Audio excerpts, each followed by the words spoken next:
Waduh, bisa begitu ya, karena kepanasan, terus karena sering kumpul bareng-bareng terus berpisah, bercerai. Ada-ada aja ya pemirsa ya. Ya mudah-mudahan aja tidak seperti itu terjadi di dalam rumah tangga para pemirsa semuanya. Insya Allah, yang pasti ketika sudah berani memutuskan untuk menikah, komitmennya itu sehidup semati, pernikahan itu sekali seumur hidup. Jadi insya Allah long last ya, apalagi kalau niatnya karena ibadah. Doa kita kan semoga sakinah mawaddah warahmah. Iya, oke. Kayak diceramain sama Zizi. Enggak, itu langsung sharing. jelek gitu ya. Masya Allah, salah Oke. Oke, selanjutnya kita ngomong. Selanjutnya kita akan membahas mengenai bumi kedua. Wah, ini sebenarnya ada nggak sih? Jadi kemarin ini ada beberapa ilmuwan yang menemukan ada bumi kedua nih, planet yang mirip seperti bumi katanya. Waduh, ini kalau menurut aku nih udah menyalahi Al-Quran ini.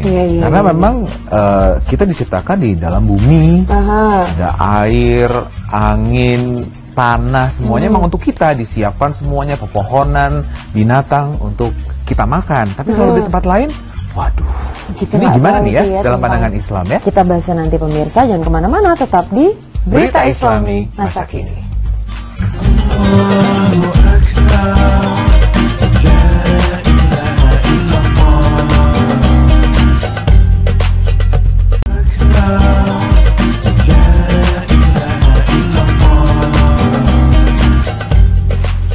Alhamdulillah, terima kasih bersama kami kembali di Berita Islami Masa Kini. Iya, seperti janji kita tadi, kita akan bahas tentang bumi kedua dalam pandangan Islam. Kira-kira seperti apa? Langsung kita lihat, ini dia.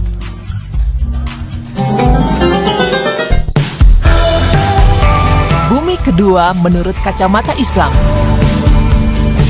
Kemajuan ilmu pengetahuan yang terus berkembang seiring berjalannya waktu berhasil memberikan temuan-temuan baru yang beragam. Tak hanya dari bumi yang kita tinggali, dari angkasa raya yang masih menjadi misteri pun, berbagai temuan tersebut makin sering muncul. Salah satunya yang belakangan ini tersiar adalah kabar mengenai ditemukannya suatu planet yang disinyalir amat mirip dengan bumi. Hingga para ahli banyak yang menjulukinya sebagai bumi kedua. Para astronom melalui kabar yang dipublikasikan pada jurnal Nature mengungkapkan bahwa Proxima Centauri, sistem keplanetan terdekat dengan tata surya kita, memiliki planet yang kemungkinan besar layak huni. Hasil penelitian terakhir pada sistem tersebut menunjukkan adanya planet berbatu seukuran bumi yang beredar dan bergerak di zona yang memungkinkan untuk menghasilkan air di permukaannya. Planet baru itu dinamai Proxima b. Astronom menguak keberadaannya dengan mendeteksi goyangan bintang saat di planet melintas, metode yang dikenal dengan radial velocity. Planet yang diperkirakan berukuran 1,3 kali bumi itu berada pada jarak sekitar 7,5 juta kilometer dari bintang induknya. Tahun di planet itu singkat, setara dengan 11,2 hari di bumi. Hal tersebut terjadi karena jarak planet dengan bintang yang tergolong dekat jika dibandingkan dengan jarak bumi matahari yang berjarak sekitar 149 juta kilometer. Dekatnya jarak Proxima b dengan bintang induknya tidak membuat Proxima b menjadi panas atau terbakar, karena bintang tersebut lebih redup atau dikenal dengan istilah bintang merah kerdil. Aliran energi yang dipancarkan ke Proxima b hanya sekitar 70% dari jumlah cahaya yang bumi terima dari matahari. Kemungkinan bagi Proxima b untuk dapat ditinggali oleh manusia masih menjadi penelitian lebih lanjut bagi para ahli dan pakar astronomi dunia. Namun, penemuan Proxima b sebagai planet alternatif untuk tempat tinggal manusia bukan merupakan yang pertama dalam perkembangan ilmu pengetahuan. Penelitian terhadap planet-planet di luar tata surya kita mengalami kemajuan pesat. Sejak 7 Maret 2009 lalu, diluncurkan wahana antariksa Kepler yang bertugas memburu planet. Kepler mencari planet baru dengan metode transit, melihat kedipan cahaya bintang sebagai tanda adanya planet yang melintas di mukanya.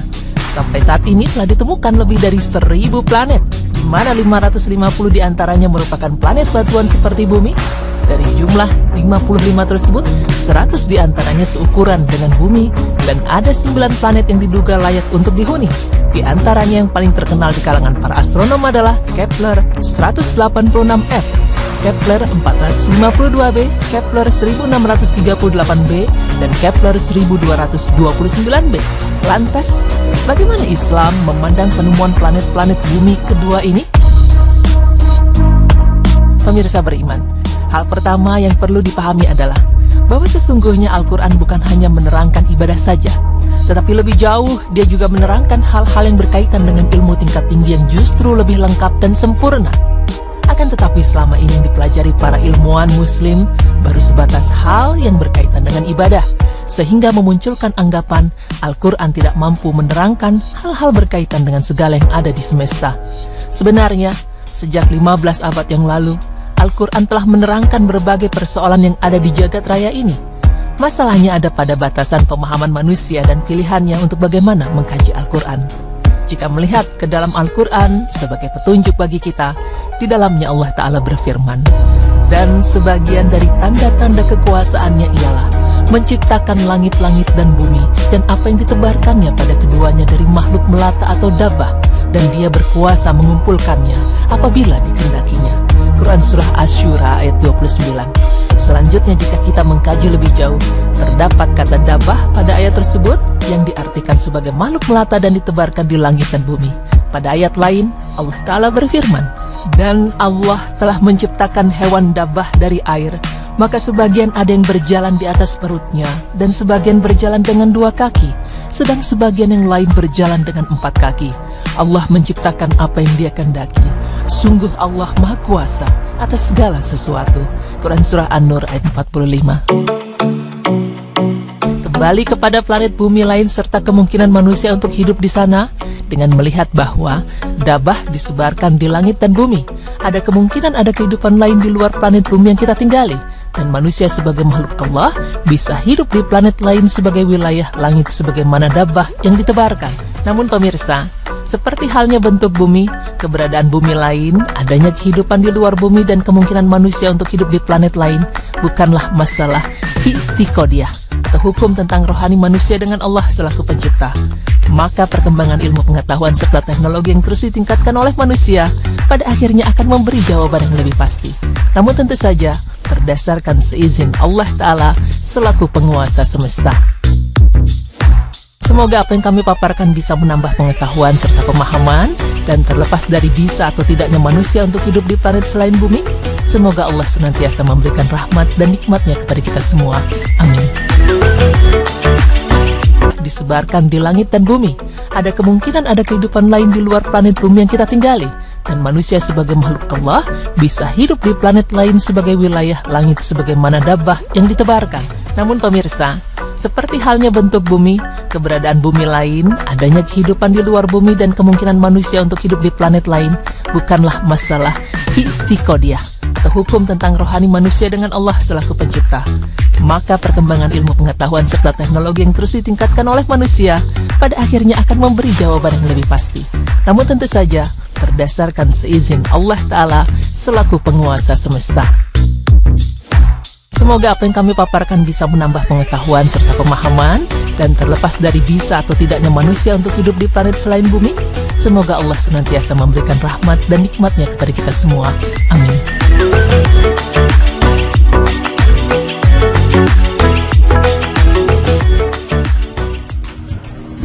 Jadi begitu penjelasannya pemirsa. Ya. Berarti kalau ada planet yang ditemukan mirip seperti bumi, ada kemungkinan ada kehidupan juga di planet itu. Iya, wallahu alam sih, karena memang Allah menciptakan kita manusia yang berpikir. Ya, kita serahkan kepada para peneliti gitu ya. Apakah memang bisa ada kehidupan lain, karena di ayat tersebut juga dijelaskan, tapi mungkin masih samar-samar ya. Tapi tetap kita harus menyadari ada keterbatasan gitu. Ada hal-hal yang tidak perlu kita terlalu pengen tahu nih. Ada batasannya, karena takut nanti jadi pinter keblinger. Betul. Itu harus diimbangi dengan keimanan. Iya, semoga kita terus bisa mengasah keimanan kita ya. Insya Allah. Nah, selanjutnya kita mau membuka fakta mengenai gunung es. Gunung es, wah, yang pasti dingin kalau gunung es. Iya benar, di sini juga dingin. Oke. Kita bahas nanti pemirsa, jangan kemana-mana, tetap di Berita Islami Masa Kini.